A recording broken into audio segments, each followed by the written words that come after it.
इसको किस द्वारा, जेडपीडी की बात हो रही है। देखिए इसमें मेरा एक बड़ा फेमस यहाँ पर एक तरीका है, ये एग्जाम्पल है जो बहुत फेमस है आपका, ठीक है। इसी के माध्यम से बच्चों को मैं हर बार यहाँ पर बताता हूँ।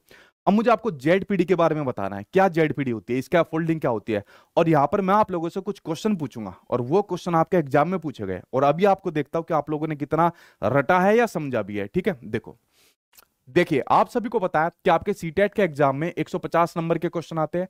पास होने के लिए आपको 90 नंबर चाहिए, जनरल कैटेगरी वालों की मैं बात कर रहा हूं, ठीक है।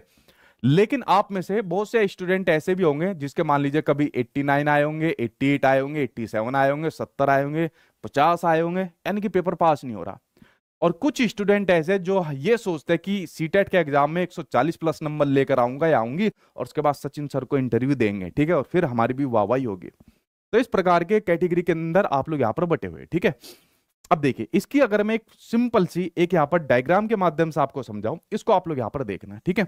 इसको यहाँ पर आप लोग सिंपल सा इस डायग्राम के माध्यम से देखते चले जाना। आप लोगों को सीटेट के एग्जाम में पास होने के लिए नंबर कितने चाहिए, 90 नंबर चाहिए, ठीक है। कितने नंबर चाहिए, 90 नंबर चाहिए। ये यहां पर आपका 150 की मैंने मान लीजिए टेबल बना दी, ठीक है। इसी डायग्राम से सभी चीज समझ में आ जाएगी आपको, ठीक। ये यहां पर आपका लेवल है के ऊपर गिर गए, कोई 86 के ऊपर गिर गया, कोई 80 पर गिर गया, कोई 88 89 के ऊपर गिर गया, ठीक है। तो यहां पर आप लोग लुढ़क गए, इससे आगे आप लोग नहीं बढ़ पा रहे, इससे आगे आप लोग नहीं बढ़ पा रहे।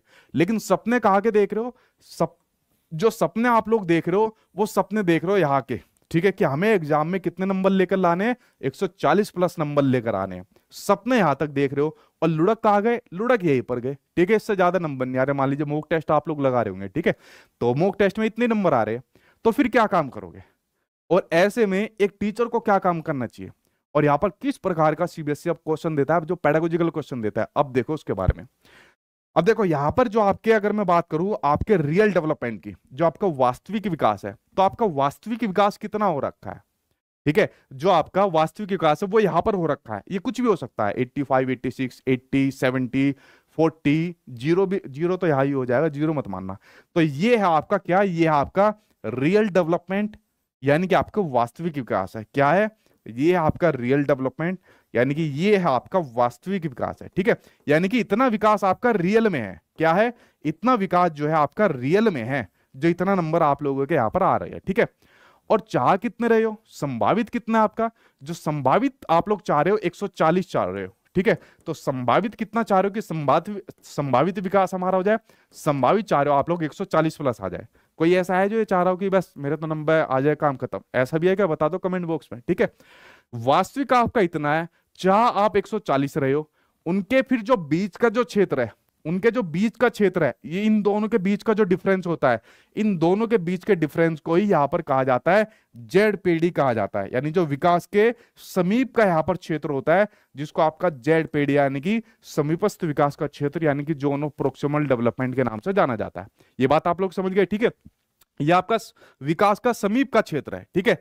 अब एक बात देखो, यहां पर आप लोग यहां पर लुढ़के हुए थे, आपका वास्तविक विकास इतना हो रखा था, लेकिन उसके बाद आप लोगों को एक सहायता दी गई। ये सहायता किसने दी, ये सहायता दी आपके सचिन सर ने, आपको सहायता दे दी। किसने दे दी, सचिन सर ने सहायता दे दी। क्या रे क्यों टेंशन ले रहे हो, मेरी क्लास देखो और मेरी क्लास देकर आप लोग पास हो जाओगे, 100% आप लोग पास हो जाओगे, अगर आप लोगों ने जो जो मैं कह रहा हूं उसको सही तरीके से करा, ठीक है, सही से क्लास अटेंड करी।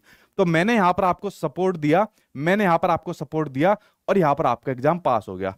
तो जो मैंने यहां पर आपको सपोर्ट दिया है ना, जो मैंने यहां पर आपको सपोर्ट दिया है, और सपोर्ट किस माध्यम से दिया है, मान लीजिए क्लास में आपको दे रहा हूं, ठीक है, बैच आपको दे रहा हूं, या मान लीजिए एनसीईआरटी की किताबें आपको दे रहा हूं, या आप लोगों को समझा रहा हूं कि क्या क्या आपको करना है।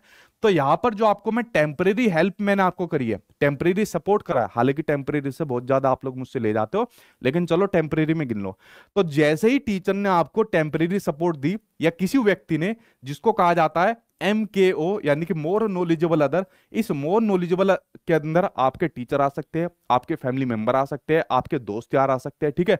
जैसे ही उन्होंने यहां पर आपको सपोर्ट दिया, तो सपोर्ट देने के बाद आप ये विकास के समीपस्थ क्षेत्र पर पहुंचे गए, यानी कि जोन ऑफ प्रोक्सिमल जो आपका डेवलपमेंट होता है, यहां पर आप लोग पहुंच गए, ठीक है। लेकिन मेरा आप लोगों से पहला सवाल ये है, जो आपके सामने स्क्रीन पर आ गया, और जो कई बार आपके एग्जाम में पूछा गया है, जो यहां पर ये स्कैफोल्डिंग दी जा रही है, जिसको आप लोग पार्ट ढांचा या इस बार आपके 21 जनवरी वाले एग्जाम के अंदर पूछा गया था आलंबन, हिंदी के अंदर पूछा गया था आलंबन।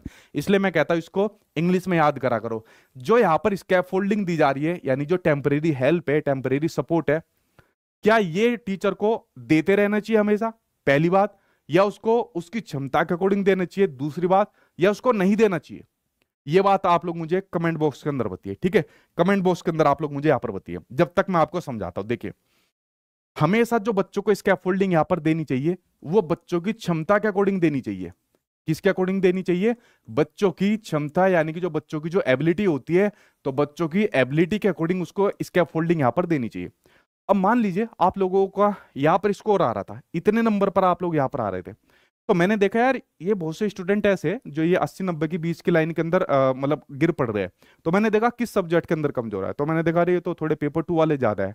तो मैंने क्या काम करा, अपने चैनल पर हर फ्राइडे सैटरडे को सोशल साइंस और साइंस की क्लास और लगवा दी।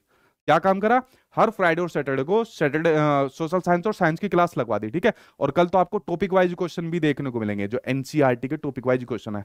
तो मैंने यहां पर आप लोगों को क्या काम करा, जो आपकी क्षमता थी, यहां पर ये क्षमता थी, तो आपके क्षमता के अनुरूप आपको थोड़ी सी और स्कैफोल्डिंग दी, ताकि आप लोग अपने एग्जाम को और पास कर जाओ।